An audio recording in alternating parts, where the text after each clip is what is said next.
Assalamualaikum warahmatullahi wabarakatuh. Apa kabar sahabat atau saudagar IGA dimanapun Anda berada? Mudah-mudahan hari ini kita semua dalam kondisi yang sehat dan segala aktivitas keseharian kita dapat berjalan sesuai dengan harapan kita semuanya. Senang sekali saya Bang Ilo kembali hadir menemani saudagar IGA di podcast IGA Radio. Saudagar IGA, hari ini kita menghadirkan dua tokoh penting yang memiliki peran besar dalam pembangunan dan pelayanan kepada masyarakat Kabupaten Baru. Yang pertama Bapak Dandim 1405 Parepare sebagai representasi TNI AD yang selama ini hadir bersama masyarakat melalui berbagai kegiatan sosial dan pembangunan. Dan yang kedua Ibu Bupati Baru sebagai kepala daerah yang memiliki tanggung jawab besar dalam memastikan pembangunan daerah benar-benar memberikan manfaat kepada masyarakat. Karena itu tema podcast kita kali ini adalah TNI AD bersama rakyat, sinergi Dandim 1405 Parepare dan pemerintah Kabupaten Baru membangun dan memberi manfaat. Hari ini kita tidak hanya ingin berbicara tentang pembangunan fisik, kita ingin membahas lebih jauh bagaimana TNI dan pemerintah daerah membangun sinergi. Bagaimana memastikan pembangunan benar-benar sampai kepada masyarakat yang membutuhkan. Dan yang paling penting, apa yang dirasakan masyarakat setelah program itu dilaksanakan. Nah, kita akan membahas 3 isu utama pada podcast kita kali ini, tentang jembatan, tentang rumah layak huni, dan tentang manunggal air. 3 hal yang kelihatannya sederhana tetapi dampaknya sangat besar bagi kehidupan masyarakat. Nah, saudagar IGA Radio telah hadir bersama kita yang pertama, narasumber kita yang tentu sangat luar biasa pada hari ini. Bapak Dandim 1405 Parepare, Letkol Infantri Erwin Hidayat SIP. Selamat datang Pak Dandim. Ya, terima kasih Bang Ilo. Dan yang kedua, Bupati Baru yang sama-sama kita banggakan, Ibu Andi Ina Kartikasari SH MSI. Selamat datang Ibu Bupati. Salam jumpa Bang Ilo. Baik, terima kasih. Terima kasih kedua narasumber kita yang sudah meluangkan waktu untuk hadir bersama IGA Radio. Dan tentunya bersama saudagar IGA di seluruh Kabupaten Baru dan seluruh pemirsa di tanah air. Karena podcast ini nantinya akan di-share di seluruh platform media sosial seperti TikTok, YouTube, dan Facebook. Baik, sebelum kita jauh berbincang-bincang terkait dengan tema kita pada hari ini. Pertanyaan pertama dulu untuk Pak Dandim ini sebenarnya. Ya. Program mungkin bisa dijelaskan apa yang menjadi latar belakang, apa yang menjadi tujuan, serta kira-kira hasil apa yang ingin dicapai lewat program kolaborasi ini. Silakan Pak Dandim. Ya, terima kasih Bang Ilo. Yang saya hormati Ibu Bupati. Ya, Pak Dandim. Izin kami menjawab pertanyaan pertama dari Bang Ilo. Tentunya TNI senantiasa memegang prinsip bahwasanya hadir untuk rakyat. Yeah. Jadi latar belakangnya adalah kita melihat kebutuhan mendasar daripada masyarakat, khususnya yang terutama ada di Baru. Yeah. Kemudian itu menjadikan acuan dasar kita untuk menganalisis hal-hal apa yang perlu kita bantu dari TNI. Yeah. Kemudian dari data-data yang kita terima baik dari Babinsa ataupun langsung dari interaksi dengan masyarakat, kita komunikasi dengan pemerintah daerah. Yang mana harapannya dengan komunikasi tersebut nantinya akan menjadi program tersebut untuk membantu masyarakat. Nah, TNI di sini bertugas untuk membantu percepatan.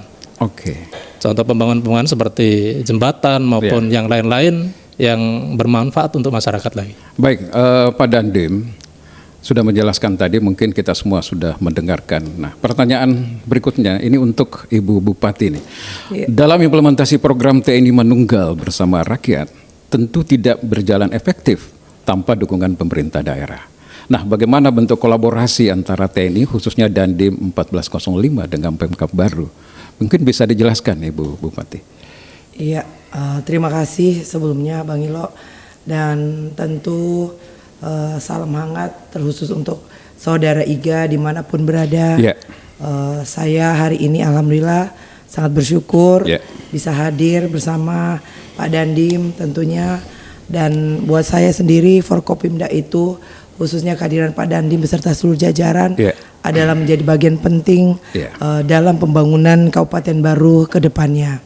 Dan tentunya terkait dengan topik yang hari ini akan kita bicarakan, saya rasa ini topik ini bukan hanya sekedar bentuknya program saja, tetapi adalah terkait tentang bagaimana negara dalam hal ini lewat TNI dan pemerintah daerah yang bagaimana kita berdua ini benar-benar hadir di tengah masyarakat baru khususnya.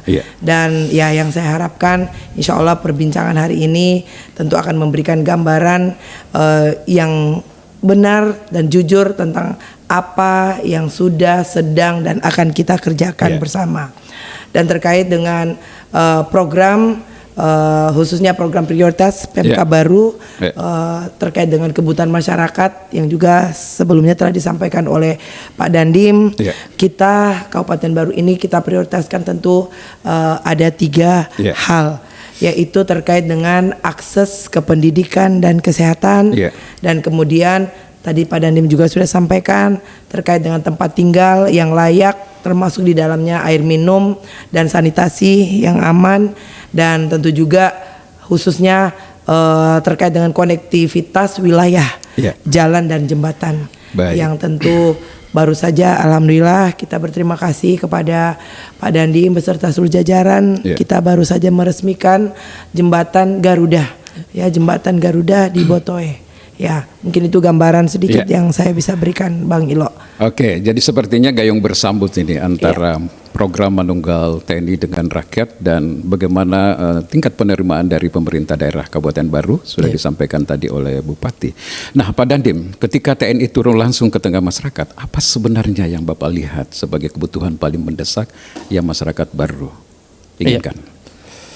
Jadi kalau kita melihat geografis di wilayah Baru ini, sebagian ada di wilayah pesisir pantai, sebagian ada di wilayah pegunungan. Dan yang pernah kami alami sendiri pada saat kami meninjau di wilayah pelosok pegunungan itu ada 3 menurut kami yang mendasar, Bang. Yang pertama akses tadi yang disampaikan oleh Ibu Bupati, konektivitas. Betul. Salah satunya adalah jembatan, jalan, kemudian rumah yang layak huni itu perlu juga. Kemudian yang berikutnya adalah air, apalagi sekarang adalah musim kemarau. Dan ini akan berulang, siklusnya akan berulang, dan itu harus kita antisipasi lebih awal, sehingga hal itulah yang menurut saya menjadi prioritas kebutuhan mendasar dari masyarakat kita.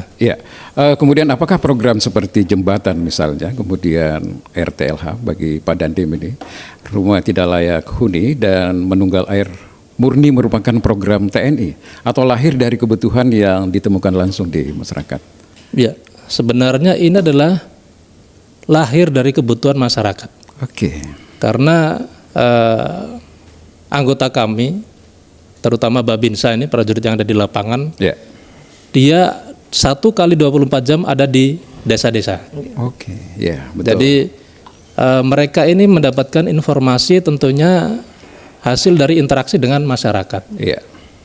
Kemudian data-data yang kita peroleh dilaporkan kepada kami, ke Kodim, kemudian ditindaklanjuti kepada komando atas. Tentunya kita juga menjalin komunikasi dengan pemerintah daerah.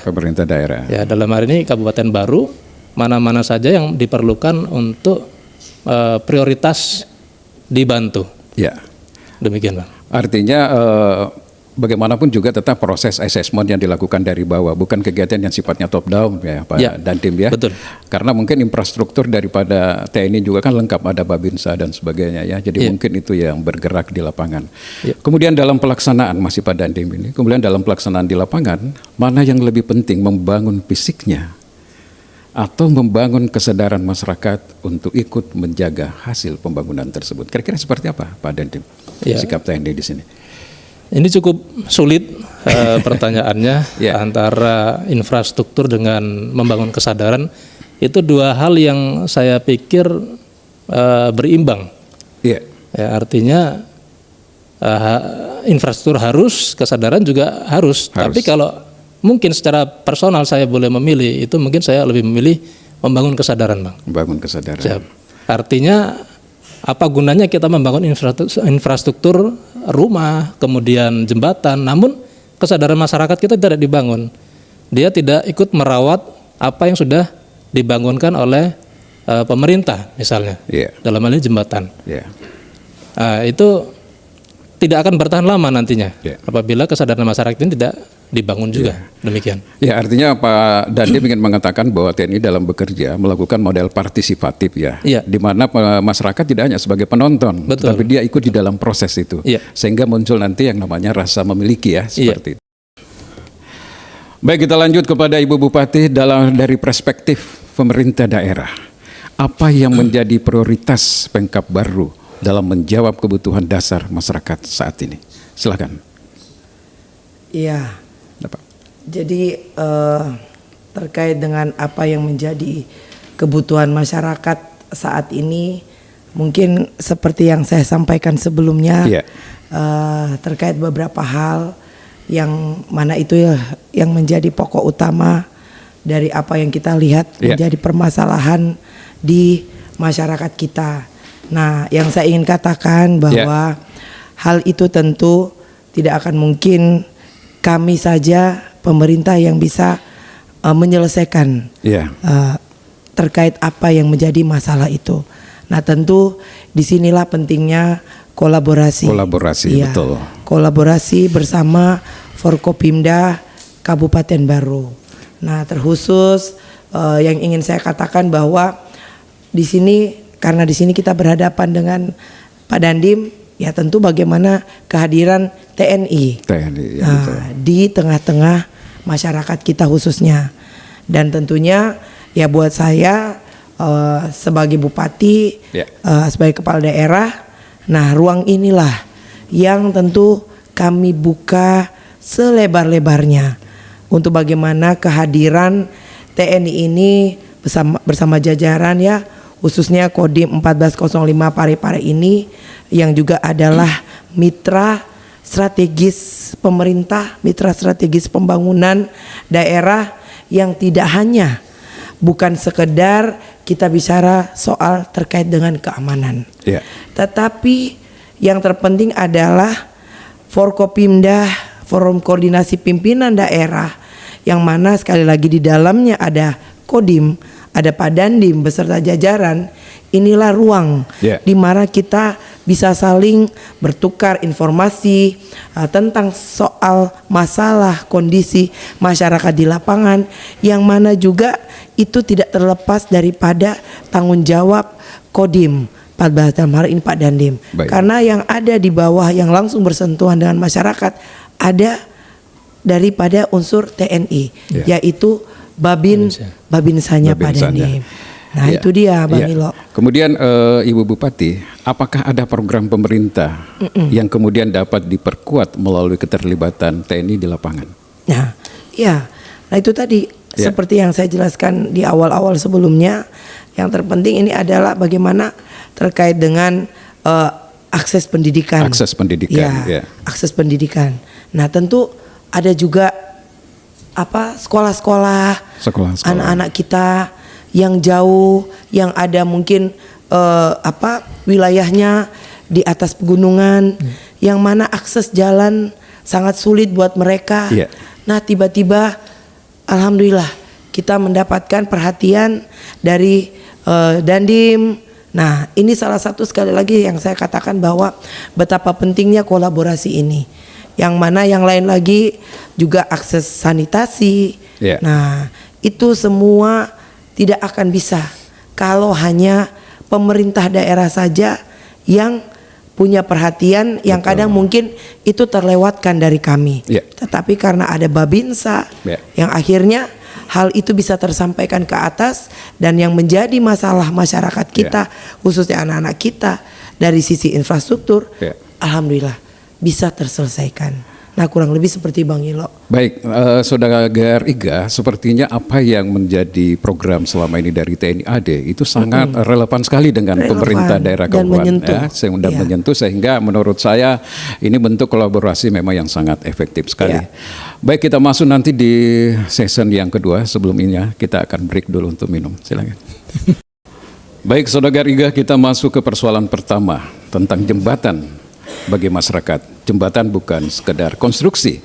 Jembatan bisa menjadi jalan menuju sekolah, pasar, kebun, tempat kerja, bahkan akses menuju pelayanan kesehatan. Poinnya, jembatan adalah instrumen penting untuk mobilisasi berbagai sumber daya yang ada. Nah, kira-kira Pak Dandim, ketika TNI menemukan jembatan yang kondisinya rusak atau membutuhkan pembangunan, apa pertimbangan utama untuk menentukan bahwa lokasi tersebut menjadi prioritas? Silakan Pak Dandim. Baik, Bang Ilo. Tentunya kita melihat dua perspektif. Yang pertama adalah dampak dengan manfaat. Dampak dan manfaat, Dampak kita melihat dulu bagaimana dampaknya apabila jembatan ini putus. Betul. Apakah nantinya ada anak-anak yang misalnya dia harus berangkat sekolah karena akses jembatan terputus, anak tersebut tidak bisa berangkat sekolah. Kemudian apakah ada nanti ibu-ibu yang harusnya berangkat ke pasar terhalang aksesnya karena jembatan yang tidak bisa digunakan. Betul. Kemudian manfaat juga demikian.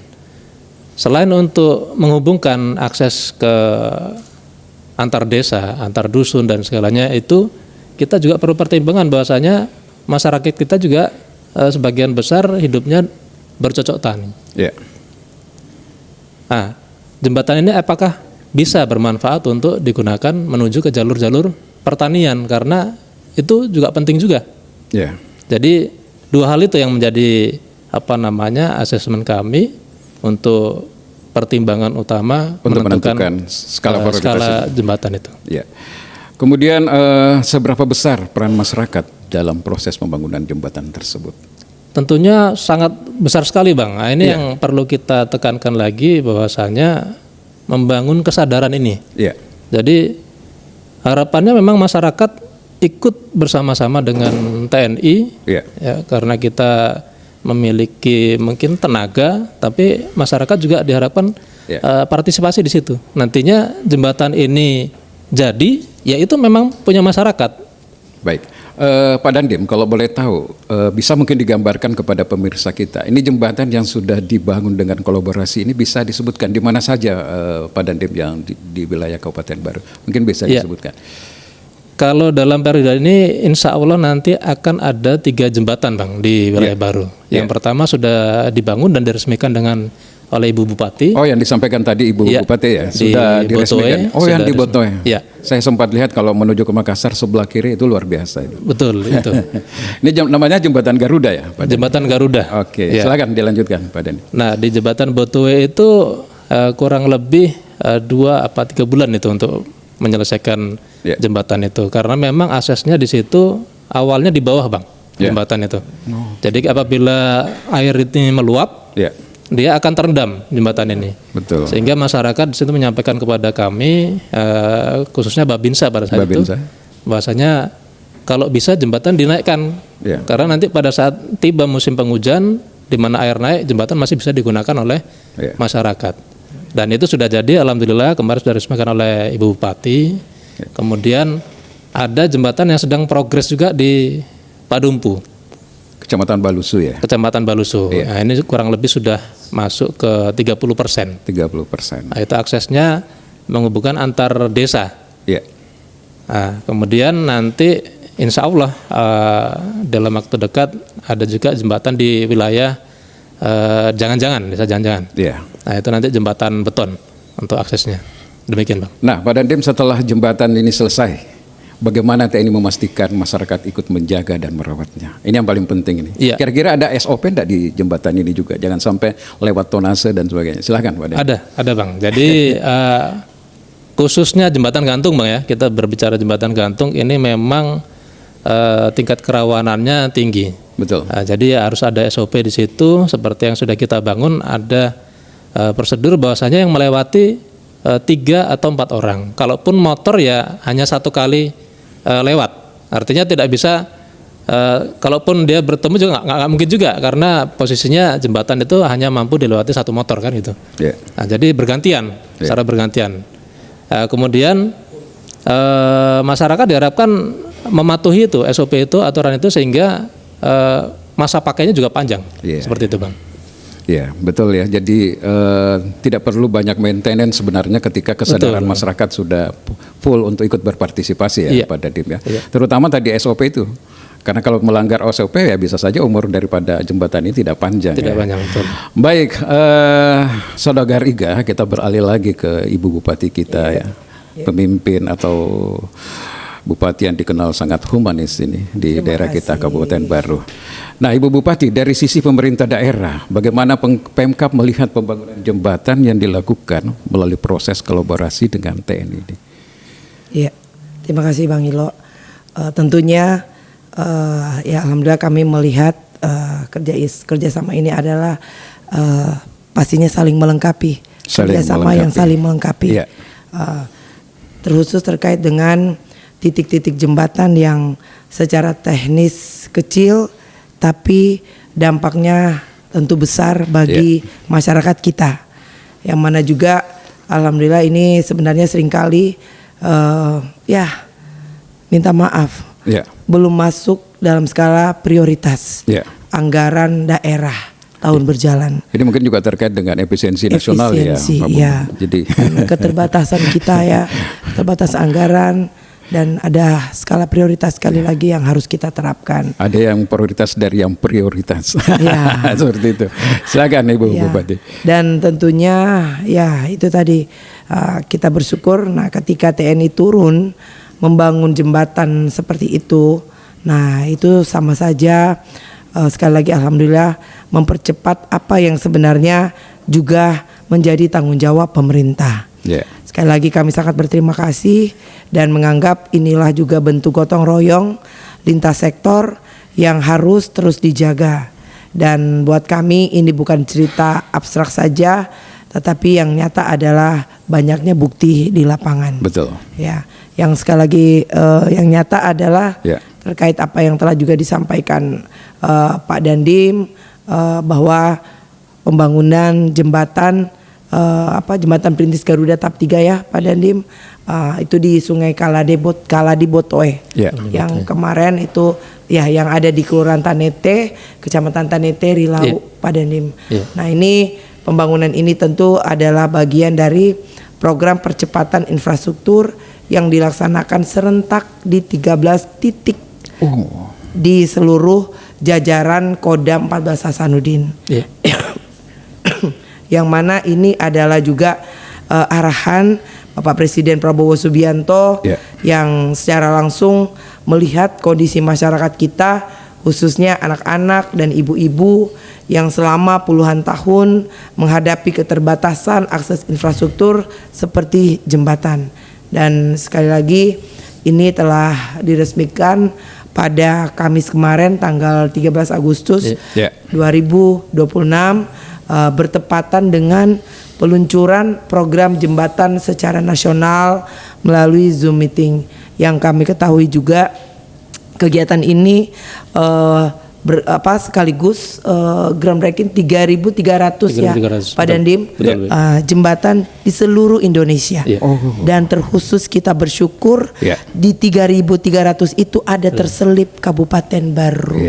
Nah, ini kita harus berterima kasih terhadap tentu perhatian dari Pak Dandim beserta seluruh jajaran. Itu mungkin Bang Ilo. Ya, jadi kalau bisa mungkin kita katakan bahwa Presiden Republik Indonesia Bapak Prabowo Subianto ini sangat concern ya terhadap infrastruktur, terutama jembatan yang menghubungkan ini berbagai sumber daya yang ada di desa ini. Baik, kemudian bagaimana kira-kira strategi Pemkab agar persoalan akses masyarakat yang belum tersentuh pembangunan bisa terus dipetakan dan diperjuangkan? Ini persoalan sustainability-nya nih ke depan ini, Bu Bupati. Kira-kira seperti apa? Ya.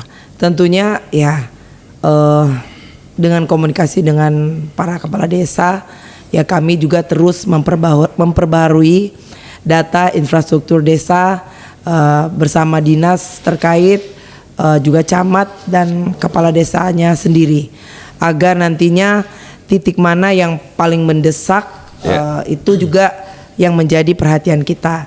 Yang terpenting adalah laporan dari lapangan, sekaligus bagaimana Babinsa dan Babin Kantipmas yang memang juga mereka lah yang setiap hari berada di tengah masyarakat, juga dapat menjadi sumber informasi bagi kami tentunya, sekaligus sekali lagi untuk memperkuat data itu untuk kita perjuangkan masuk dalam usulan anggaran, baik melalui APBD kabupaten maupun misalkan melalui kita memanfaatkan bantuan keuangan juga dari provinsi, dan juga kita memanfaatkan program Impres Jalan Desa yang menjadi tanggung jawab dari pemerintah pusat. Kurang lebih seperti itu, Bang Ilo. Artinya memang di sini diperlukan koordinasi dengan stakeholder yang terkait, karena ini juga terkait dengan perencanaan ya. Oke, saya beralih ke Pak Dandim. Kalau TNI menemukan kebutuhan masyarakat yang sebenarnya membutuhkan penanganan pemerintah daerah, bagaimana mekanisme koordinasinya dengan Pemkab? Seperti apa yang selama ini dilakukan ini? Iya, mekanismenya itu ada melalui forum-forum yang mungkin dibangun sama pemerintah daerah melalui Forkopimda. Kemudian dari situ kita melaksanakan rapat bersama Ibu Bupati tentunya dengan unsur-unsur Forkopimda yang lain. Kemudian lain halnya itu terkait dengan pendataan. Informasi ini bisa kita peroleh dari Babinsa, Bang Ilo. Pendataan itu kemudian bisa kita laporkan langsung, mungkin jalur langsung ya, mungkin saya dengan Bu Bupati bisa berkomunikasi, Bu ya. Bisa begitu ya Ibu Bupati? Iya banget.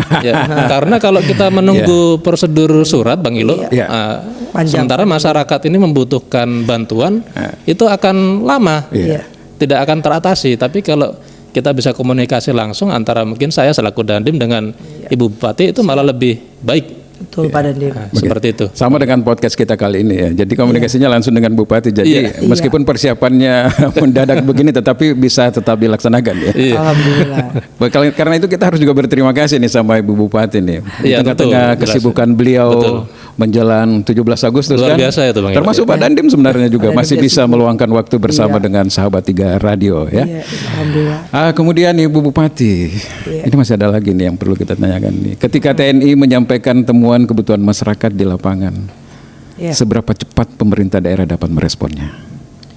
Ya, buat saya sekali lagi Forkopimda itu adalah bagian penting dari pemerintahan kami. Maka dari itu jika hal itu terjadi, tidak ada Bang Ilo. Yang ada kata adalah kami memaksimalkan, mengusahakan secepat mungkin. Seperti kata Pak JK, lebih cepat lebih baik. Itu luar biasa ini. Tentu ya itu juga kan menjadi penghargaan kita. Nah ini jika begitu ada temuan dari TNI, ya memang biasanya juga langsung kami tindak lanjuti dengan melakukan verifikasi lapangan oleh dinas teknis terkait. Nah kalau itu tentunya adalah sesuatu yang bisa sesegera mungkin kami tangani, dan juga dengan kesiapan sumber daya yang ada, insya Allah kami bisa langsung eksekusi. Nah kalaupun terkait dengan kebutuhan anggaran lebih besar, maka tentu kami akan memasukkan program tersebut sebagai usulan prioritas di perubahan anggaran ataupun di tahun anggaran berikutnya. Tetapi yang penting adalah yang saya ingin tekankan, tidak ada laporan dari anggota Pak Dandim di lapangan yang kami diamkan begitu saja. Atau tidak direspon. Nanti marah Pak Dandim. Berat Pak Dandim. Saya. Tapi ada kalimat tadi Pak Dandim yang paling kita senang mendengarnya hari ini. Bisa langsung dieksekusi. Amin. Tapi itu nyata itu Bang Ilo. Nyata. Jadi ini contoh nyata pada saat pembangunan jembatan Botoe ini Pak Ilo. Kami kesulitan untuk pembersihan lahan Ibu. Setelah pembangunan jembatan itu kan harus dibersihkan. Karena sebelumnya banyak pohon apa itu di situ ya. Banyak pohon sekali Bu, banyak sekali pohon di situ. Kemudian kami sampaikan kepada staf kami untuk berkoordinasi kepada OPD. Dalam hal ini Kepala Dinas PU. langsung diaksi Bang. Langsung Diaksi, keluar alat berat di situ langsung dibersihkan. Ya perintah ya karena masalahnya perintahnya ini orang nomor 1 di daerah ini. Tidak, ini karena ada komunikasi yang komunikasi positif, yang baik ya, antara pemerintah dengan TNI. Iya, karena ini Pak Dandim juga OPD saya itu Kepala Dinas sudah tahu. Pokoknya kalau ada pesan khusus dari Forkopimda, Pak Dandim, Pak Kapolres, jangan tinggal. Pasti kalau ditinggalin pasti Ibu Bupati marah. Itu luar biasa. Makasih, baik Saudagar Iga Radio, kita akan memasuki di segmen yang ketiga, dan setelah ini kita mungkin mau minum air putih dulu, silahkan. Oke. Saudagar Iga Radio dimanapun Anda berada, kita masuk ke persoalan yang kedua, rumah tidak layak huni. Karena ketika kita berbicara tentang rumah, sesungguhnya kita sedang berbicara tentang kehidupan sebuah keluarga. Ada keluarga yang mungkin bertahun-tahun tinggal dengan atap yang bocor, dinding rusak, lantai yang belum layak, dan kondisi jauh dari standar kenyamanan. Nah kira-kira Pak Dandim, bagaimana TNI melihat persoalan rumah tidak layak huni di tengah masyarakat? Ya, kalau kami sebagai TNI melihat rumah tidak layak huni ini bukan hanya soal atap bocor saja Bang. Iya. Bukan soal dinding kayu yang rapuh. Iya. Jadi ini soal martabat manusia Bang. Iya. Artinya bagaimana seorang anak ini bisa belajar kalau atapnya bocor. Betul. Kemudian bagaimana orang-orang tua bisa sehat apabila dia tinggal di tempat yang lembab. Betul. Karena bocor rumahnya. Nah, makanya TNI di sini memedomani 8 wajib TNI Bang. Mungkin perlu diketahui oleh rekan-rekan Saudagar Iga sekalian, bahwasanya di situ ada butir terakhir di 8 wajib TNI, yaitu mempelopori, menjadi contoh dan mempelopori usaha-usaha untuk mengatasi kesulitan rakyat. Betul. Nah, disitulah kita berpegang teguh bahwasanya merehab rumah yang tidak layak huni adalah bagian daripada di 8 wajib TNI yang ke-8 itu. Kita mengatasi kesulitan rakyat yang dihadapi oleh rakyat, termasuk tadi rumah yang tidak layak huni itu. Betul. Bagaimana TNI hadir di situ melakukan program perbaikan rumah katakan rehab rumah untuk bagaimana supaya dia layak huni. Artinya kalau kita mau kembali lagi ke filosofi ini, bagaimana memanusiakan manusia sebenarnya. Betul. Ini Betul. Kemudian kira-kira apa kriteria utama yang menjadi pertimbangan dalam menentukan penerima program RTLH ini, Pak Dandim? Mungkin bisa dijelaskan. Baik, tentunya ada tiga kriteria. Yang pertama adalah fakta di lapangan. Tentunya kita melihat dengan mata kepala kita sendiri, artinya kita survei di lapangan, apakah memang benar rumah tersebut tidak layak. Terkait dengan tanahnya, mungkin dindingnya, ataupun MCK-nya, nah, itu kita pastikan, kita survei betul apakah memang rumah tersebut tidak layak. Kemudian yang kedua adalah kondisi ekonomi. Nah ini kita perlu pertimbangkan kondisi ekonomi masyarakat bagaimana. Apakah dia masuk ke dalam masyarakat yang miskin ekstrim, nah itu perlu memperoleh perhatian. Ini kalau dalam istilah pemerintah ini ada desil 1 sampai 5. Itu juga menjadi bagian indikator yang dinilai Betul. Pak Dandim. Betul sekali. Kemudian bagaimana memastikan bantuan tidak salah sasaran, ini yang penting nih. Nah itu tadi Bang, setelah di asesmen tadi itu, tentunya mungkin tadi saya perlu tambahkan satu lagi Bang yang ketiga itu masalah kepemilikan lahan. Nah ini perlu kita pantau juga, bahwasanya jangan sampai di lahan yang kita bangun RTL ini menjadi polemik di kemudian hari. Makanya perlu ada dari desa ataupun verifikasi dari pihak terkait bahwasanya rumah tersebut memang layak untuk dibangunkan ataupun direhab menjadi rumah yang layak huni. Artinya poinnya tidak dalam keadaan sengketa Betul. Seperti itu. Pak Dandim mungkin bisa menjelaskan kepada pemirsa kita, memberikan contoh visual barangkali atau data yang sudah dilakukan terkait dengan rehab rumah layak huni ini. Seperti pada saat TMMD di tahun 2025 kita pernah membangun rumah layak huni Kalau membangunkan rumah layak huni Bang bukan membangun rumah tidak layak huni Membangun rumah layak huni ini ada di wilayah Kecamatan Sopeng Riaja. Sopeng Riaja kecamatan Pak kecamatan betul. Betul. Kemudian di wilayah Tompo, ada juga di situ ada 6 titik di situ yang kita bangun di TMMD tahun 2025 Bang. Kemudian insya Allah nanti nih Bang, di Kiru-Kiru akan ada juga rehab rumah tidak layak huni, ada 10 unit. Ini langsung perlu diketahui mungkin langsung dari pemerintah provinsi Bu. Itu ada kerjasama dengan Kodam. Kemudian ada beberapa titik di wilayah Sulawesi Selatan ini untuk memperoleh rehab tidak layak huni. Dan ini sudah disurvei juga Bang. Iya, jadi selain kerjasama dengan pemerintah daerah kabupaten, juga ada kerjasama dengan pemerintah provinsi ya. Betul. Dan DIM ya. Betul. Kemudian menurut Bapak, apa perubahan yang paling besar yang biasanya dirasakan keluarga setelah rumahnya katakanlah diperbaiki supaya menjadi layak huni? Yang pertama pasti ya masalah kesehatan. Tentunya dengan rumah yang baik, rumah yang layak, insya Allah kehidupan anak-anak ataupun orang-orang tua kita di situ menjadi lebih sehat. Kemudian semangat hidup Bang. Semangat hidup. Mungkin ada ibu-ibu tua mungkin pada saat cucunya datang mungkin pernah ada perasaan malu karena rumahnya jelek ya kan? Atau tidak layak lah.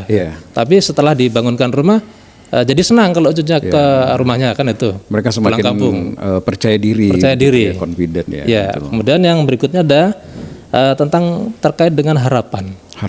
Jadi orang-orang tua kita menjadi lebih semangat untuk bekerja karena pulang kerja dia punya rumah tinggal yang layak. Seperti itu. Oke, baik. Tadi kita sudah mendengarkan penjelasan dari Pak Dandim.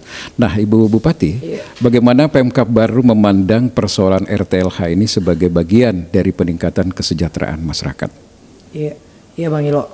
Jadi bagi kami rumah layak huni itu adalah hak dasar setiap keluarga.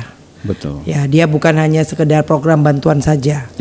Nah, tentu keberhasilan program perbaikan RTLH itu sekali lagi bukan sekedar untuk pencapaian target fisik pembangunannya saja, melainkan menjadi tolak ukur utama hadirnya pemerintah daerah dalam melindungi warga rentan. Nah, rumah yang layak berkaitan langsung tentu seperti apa yang disampaikan Pak Dandim, berkaitan dengan kesehatan keluarga, tumbuh kembang anak, sampai juga pada pencegahan stunting. Nah, karena itu menurut kami penanganan RTLH itu adalah menjadi salah satu prioritas kami dalam program perumahan daerah, dan tentu kami terus berupaya juga menyinkronkannya dengan program serupa yang juga dari provinsi maupun pemerintah pusat agar insya Allah ke depan cakupannya juga semakin meluas. Seperti itu Bang Ilo. Oke, berarti kalau begitu bagaimana Pemkab memastikan data masyarakat yang membutuhkan rumah layak huni itu benar-benar valid? Kira-kira bagaimana ini Ibu Bupati? Karena kita sering mendengar di media sosial juga kan masih ada satu dua ya. Apa karena kesalahan data atau apa? Kira-kira bisa dijelaskan bagaimana supaya valid ini? Jadi memang kami ini tidak hanya mengandalkan data di atas kertas saja. Betul. Dinas terkait dalam hal ini Dinas PUTR Perkim, Dinas Sosial dan P3A, dan juga tentu dengan pemerintah desa, kelurahan, mereka turun langsung untuk memverifikasi kondisi rumah calon penerima. Kami juga tentu membadankan dengan data sen, DTSen untuk mengetahui posisi detail penerima manfaat. Nah, selain itu kami juga melibatkan RT, RW serta unsur di lapangan seperti Babinsa dan Babinkantimas untuk saling mengecek silang pastinya. Dan dengan begitu insya Allah bantuan yang turun itu tepat sasaran, terarah tentu kepada keluarga yang benar-benar membutuhkan. Artinya Pemkab di sini tidak hanya menerima data mentah, tetapi tetap melakukan cross check di lapangan dengan seluruh infrastruktur yang ada sampai di lapisan paling bawah. Ini luar biasa sekali nih Pak Dandim, supaya tidak ada lagi komplain-komplain terkait dengan itu. Kita mau ini bantuan turun tepat sasaran. Kemudian apakah sinergi Pemkab dengan TNI dapat menjadi salah satu cara untuk mempercepat penanganan RTLH? Mungkin bisa dijelaskan di Baru? Jelas ini merupakan salah satu cara untuk mempercepat penanganan RTLH di Kabupaten Baru, dan sudah kami rasakan sekali lagi manfaatnya. Nah, ketika TNI turun bersama warga membangun atau merehab rumah, pengerjaannya tentu jauh lebih cepat karena ada tenaga tambahan dan yang pasti semangat gotong royong yang tumbuh kembali di tengah masyarakat. Nah, ini bukan juga hanya soal rumah selesai lebih cepat, tetapi juga yang pasti ini menumbuhkan kembali kebersamaan warga yang dulu yang biasa mereka saling bahu-membahu. Nah, sebagai contoh di lapangan saat ini terdapat perbaikan rumah tidak layak huni dalam rangka peningkatan kualitas pemukiman kumuh di Kelurahan Kiru-Kiru, Kecamatan Sopeng Riaja yang disampaikan mungkin sebelumnya Pak Dandim, sebanyak 10 unit dan ini dilaksanakan oleh pemerintah provinsi Sulawesi Selatan dan berkolaborasi dengan pemerintah Kabupaten Baru dan hadirnya TNI. Nah, Pemkab Baru dalam hal ini terutama membantu dalam hal koordinasi di kelurahan dan juga mendampingi kegiatan awal di lapangan. Nah, kurang lebih seperti itu Bang Ilo. Nah, kira-kira Ibu Bupati, masyarakat tentu ingin tahu ketika masih banyak rumah yang membutuhkan perhatian, bagaimana pemerintah menentukan siapa yang harus didahulukan. Ini kembali lagi kepada skala prioritas. Iya. Nah, kembali lagi seperti yang saya katakan sebelumnya, bahwa apapun itu tentu kita akan melihat hal-hal tersebut apakah tetap masuk menjadi skala prioritas atau itu bisa saja kita simpan dulu untuk tahun berikutnya. Tetapi apapun itu tetap menjadi perhatian dari pemerintah daerah. Yang pasti tidak akan menjadi bahwa itu terlewatkan begitu saja. Nah, kurang lebih begitu Bang Ilo. Nah, baik, Saudara Iga mungkin perlu mengetahui apa yang telah disampaikan tadi oleh Pak Dandim dan Ibu Bupati, bahwa ketika ada program RTLH misalnya, bahwa pemerintah bersama TNI tentu akan mendengar dan itu akan ditentukan nanti yang mana akan menjadi skala prioritas, tentu dikondisikan dengan situasi dan kondisi Tetapi bukan berarti ditinggalkan kalau tahun ini tidak dilaksanakan, tapi bisa dianggarkan untuk tahun ke depan. Baik, Saudara Iga Radio, kita nanti masuk ke tahap sesi yang keempat atau yang terakhir dari perbincangan kita pada hari ini, dan sebelumnya kami break dulu. Untuk Saudara Iga Radio dimanapun Anda berada, kita masuk kepada segmen 4 tentang menunggal air. Air bukan hanya kebutuhan rumah tangga, air menyangkut kesehatan, kebersihan, pertanian, peternakan, dan kehidupan masyarakat secara umum.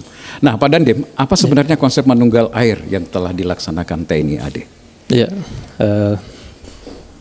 Bang Ilo, untuk manunggal ini kalau boleh saya terjemahkan sebenarnya berasal dari kata bahasa Jawa ya. Oh, bahasa Jawa ya, Pak Dandim ya. Artinya itu menyatu. Nah, di sini TNI manunggal air, artinya TNI menyatu dengan masyarakat.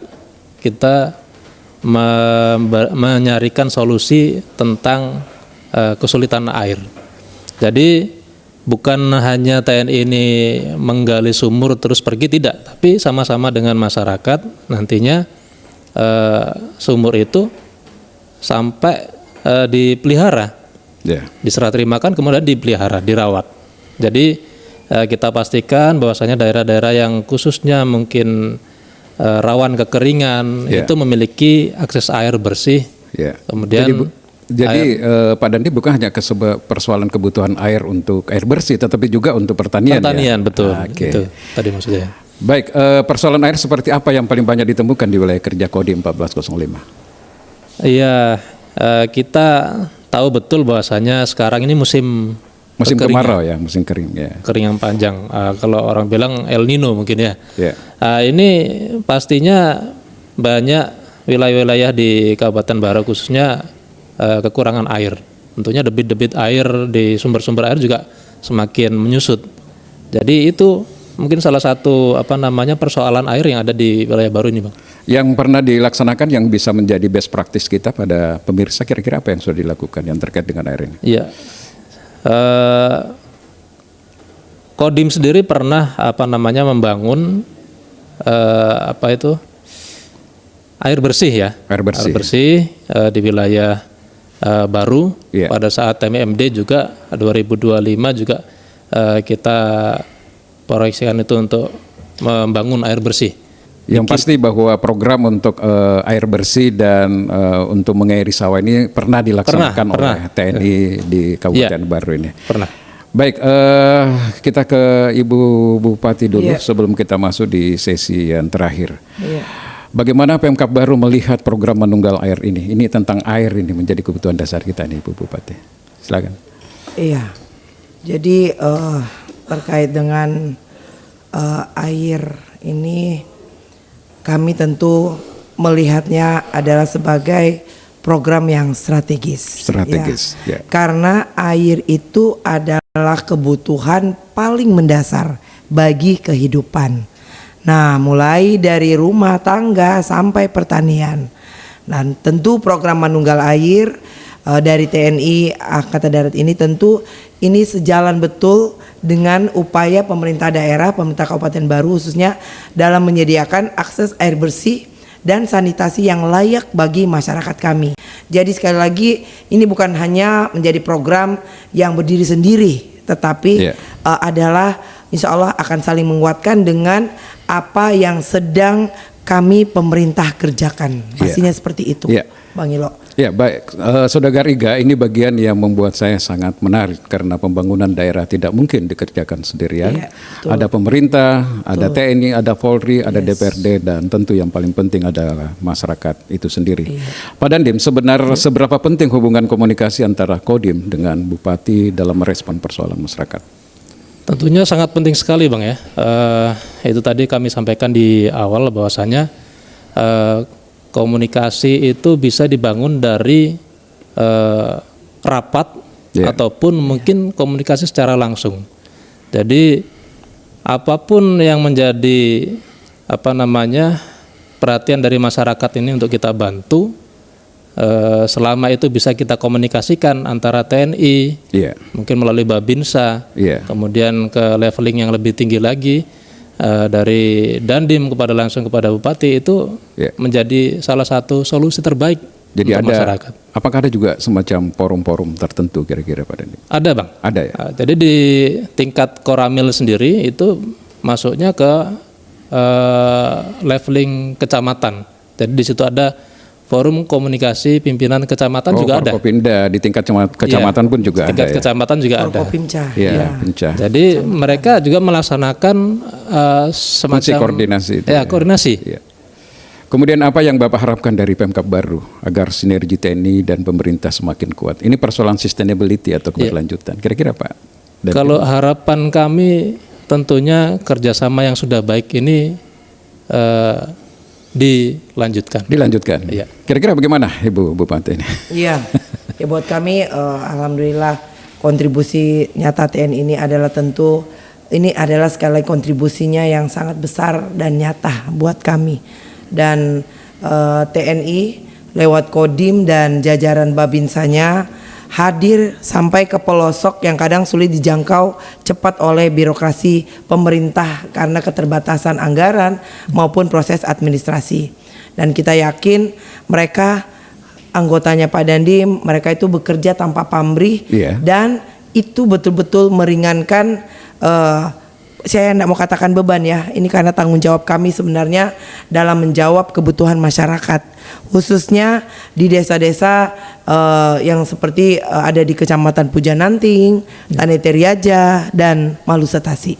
Jadi ini saya pikir insya Allah sama dengan Pak Dandim, kita harus jaga terus. Iya, jadi sebenarnya apa yang sudah disampaikan Pak Dandim dengan Ibu Bupati pada hari ini sebenarnya sudah memenuhi ekspektasi kita semua untuk mendapatkan kejelasan program ini.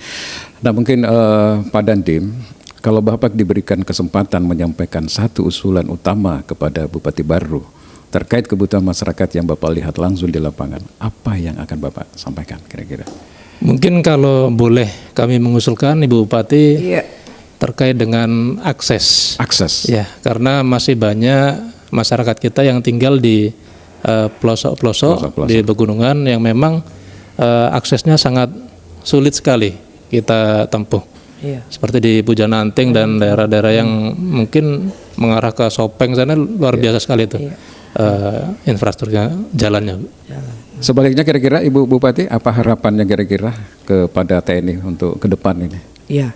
Tentunya ada beberapa, ya kami masih punya pekerjaan rumah untuk melanjutkan penanganan RTLH di berbagai desa, dan kemudian pembangunan jalan dan jembatan di wilayah yang akses transportasinya memang masih sangat sulit, dan pembangunan jamban yang kadang membutuhkan tenaga untuk pemasangan saprasnya, dan penguatan manunggal air di daerah yang rawan kekeringan, dan juga terkait dengan program ketahanan pangan seperti optimalisasi lahan pertanian serta pengawalan program akselerasi dan gerakan tanam serentak yang dilaksanakan khususnya di Kecamatan Malusetasi, Taneteri Lau, dan Balusu. Dan semua itu tentu akan jauh lebih cepat insya Allah terlaksana kalau terus disinergikan dengan kehadiran TNI bersama kami tentunya. Iya, artinya apa yang disampaikan oleh Bu Bupati ini sangat jelas sekali ya Pak Dandim ya, bahwa pemerintah daerah tentu akan mempertahankan bagaimana bentuk kolaborasi ini, dan kalau bisa ya tetap sustainable ya, tetap berkelanjutan ke depan, karena dari sisi pemerintah daerah dan masyarakat juga sudah merasakan manfaatnya. Nah, Pak Dandim, sebelum kita tutup, saya ingin Bapak memberikan pesan langsung kepada masyarakat Kabupaten Baru, terutama para penonton Saudagar Iga Radio. Apa pesan Bapak kepada masyarakat agar semangat gotong royong, kepedulian sosial, dan kemanunggalan TNI dengan rakyat terus terjaga? Ya. Pada masyarakat Kabupaten Baru, boleh saya berpesan dalam 3 hal. Yang pertama, semangat gotong royong. Kita hadir di sini adalah untuk bersama-sama dengan pemerintah daerah untuk mengatasi kesulitan rakyat. Jadi kita sama-sama bergotong royong, manakala ada saudara kita yang susah, kita sama-sama untuk bantu. Kemudian terkait dengan kepedulian sosial, TNI tidak akan bisa bekerja apabila tidak ada dukungan dari masyarakat. Sehingga mari kita saling bahu-membahu, berbuat dalam hal yang terkait dengan membantu masyarakat. Kemudian yang terakhir, kemanunggalan TNI dengan rakyat. Itu tadi, manunggal adalah filosofis daripada artinya menyatu dengan rakyat, sehingga TNI ini lahir dari rakyat, kemudian kita juga bekerja dan berjuang bersama rakyat. Demikian, Bang Ilo. Baik, terakhir Ibu Bupati, apa pesan dan komitmen Ibu kepada masyarakat Kabupaten Baru bahwa pembangunan yang dilakukan pemerintah benar-benar diarahkan untuk kepentingan dan kesejahteraan masyarakat? Silakan Ibu Bupati.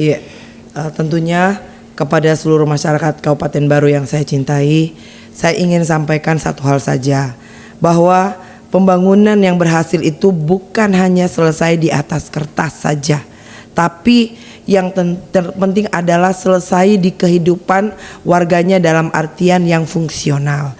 Jalan dan jembatan yang membuka jalan ke sekolah dan kebun, rumah yang memberikan rasa aman, sanitasi dan air yang mengalir jernih ke setiap dapur-dapur di setiap rumah tangga.